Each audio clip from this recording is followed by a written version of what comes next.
So now I've got this angle grinder that I'm going to use to cut that cement out of there. And you can see I removed the safety guard from this angle grinder so I can get better access to the blade to the concrete I'm cutting. Now this is something I would never ever do with a power tool with a blade that's designed to cut wood, because that's a good way to lose a finger. But these saws, the blades that are designed to cut concrete, if they come in contact with your skin, yeah, you're going to get a gash on them, but you're not going to lose a finger. So let's give this a try. And then also you want to keep water on it when you're trying to cut something here. So once I get a slot in there, let's see what we got here.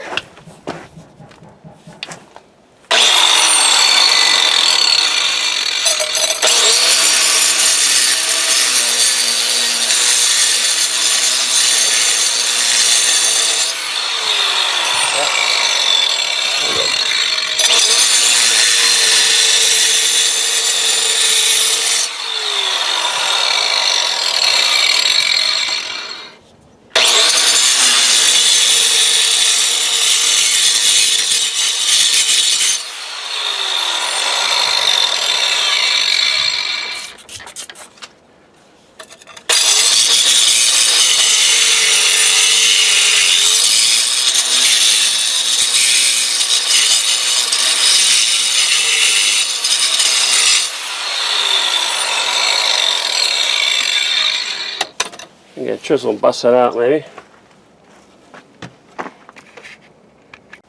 So now I got about a foot of that concrete footing cut back, and I can get my board here. Yeah. So got about another foot to go, and I can finish this fence. Cool.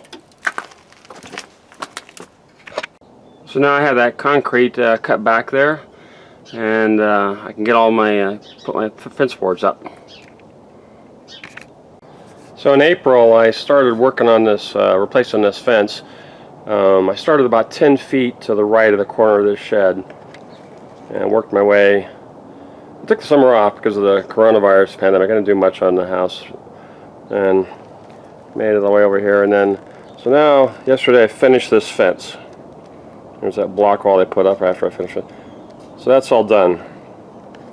And then when we stuck on the house, I'm going to move that gate, which is torn down there, farther toward the street and install a new gate. This took about 60 hours, but it's all done now. On to the next project.